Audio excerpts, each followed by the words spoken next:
হেমন্তের রোদ ঝলমলে আবহাওয়ার মাঝেই উকি দিচ্ছে শীতের কুয়াশা।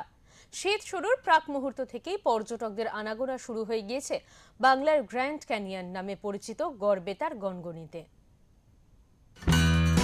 দীর্ঘ বর্ষার পর অবশেষে হেমন্তের কিছুটা রোদ ঝলমলে আবহাওয়ার দেখা মিলল। তার মধ্যে আবার স্নিগ্ধ শীতেরও আগমন ঘটেছে বঙ্গে। বাংলার জঙ্গলমহল তথা পশ্চিম মেদিনীপুর জেলার গড়বেতা এলাকায় ইতিমধ্যে ঠান্ডার আগমন একটু একটু করে আবাহিত হচ্ছে। শীত শুরুর প্রাক মুহূর্ত থেকেই পর্যটকদের আনাগোনা শুরু হয়ে গিয়েছে বাংলার গ্র্যান্ড ক্যানিয়ন নামে পরিচিত গড়বেতার গনগনিতে। কেউ এসেছে পার্শ্ববর্তী এলাকা থেকে, তো কেউ বা আবার সুদূর কলকাতা পার করে 24 পরগনা থেকে। মধ্যমগ্রাম থেকে আসা পর্যটক রাজকুমার বিশ্বাস বলেন, বাংলার মধ্যে যে এত সুন্দর একটা জায়গা রয়েছে তা অনেকে হয়তো জানে না। আমরা এসেছি মধ্যমগ্রাম থেকে এসেছি এবং এই জায়গাটা আমরা এসেছি আসলে বিষ্ণুপুর। ওখান থেকে আমরা এখানে আসলাম কারণ গনগনির নাম আগেও শুনেছি, খুব সুন্দর জায়গা। বাংলার একটা এত সুন্দর জায়গা আগে অতটা ফেমাস ছিল না, এখন লোকেরা আসছে এবং দেখে খুবই ভালো লাগলো। মানে এরকম ন্যাচারাল তৈরি ল্যান্ডস্কেপ সবার দেখতে আসা উচিত। মানে এটার আরো প্রচার করা উচিত যে আমাদের এত সুন্দর সুন্দর জায়গা আছে। সাধারণ মানুষ অনেক জায়গায় যায়, অন্যান্য রাজ্যে যায়, আমাদের রাজ্যে যে এত সুন্দর জায়গা আছে এটা লোকের জানা উচিত। এবং যদি এই যে বিভিন্ন লোকেরা আসে প্লাস্টিক ফেলে, এগুলো একটু যদি সচেতনতা বাড়ে, একটা ডাস্টবিন রাখে যাতে সবাই নির্দিষ্ট জায়গায় ফেলে, পরিষ্কার পরিচ্ছন্ন থাকে, খুব সুন্দর হবে। অপর এক পর্যটক শ্রেয়সী বসু জানান, ল্যাটেরাইট পাথরের তৈরি প্রাকৃতিকভাবে সৃষ্ট গনগনির অপরূপ সৌন্দর্য সত্যি নজর কাড়ার মতো। বর্তমান প্রজন্ম সমাজ মাধ্যম থেকে বেরিয়ে এসে প্রকৃতির এই সৌন্দর্য দেখা এবং সেগুলিকে রক্ষা করায় ব্রতী হলে ভবিষ্যৎ প্রজন্মকে এইসব দেখানো যাবে।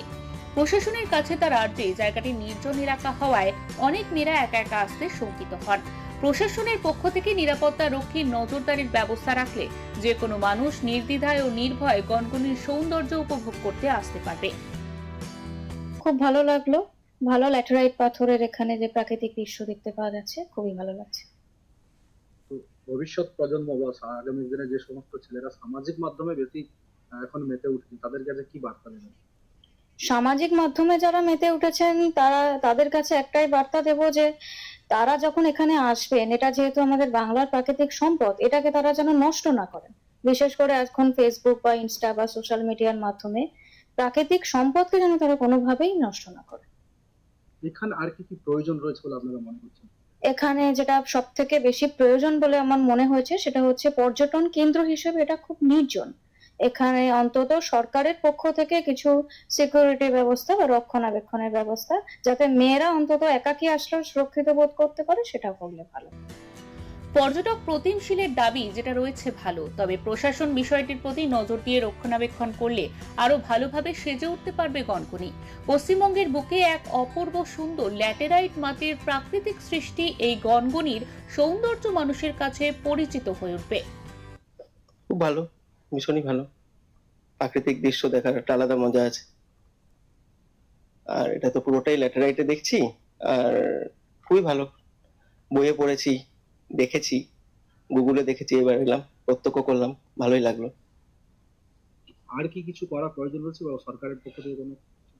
সরকারের পক্ষ থেকে আমার মনে হয় পর্যটন কেন্দ্র তো করেছে সরকার, আমি দেখলাম অনেক কিছুই করেছে সরকার, কিন্তু মনে হয় জায়গাটা যথোপযুক্ত রক্ষণাবেক্ষণ করাটা যথেষ্ট জরুরি।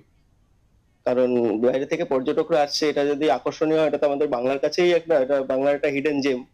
তা আমার মনে হয় খুব মনে হয় যে এটার প্রতি আরেকটু নজর দিলে আরো বেটার। পশ্চিম মেদিনীপুর থেকে শান্তনু পানের রিপোর্ট, ওঙ্কার বাংলা।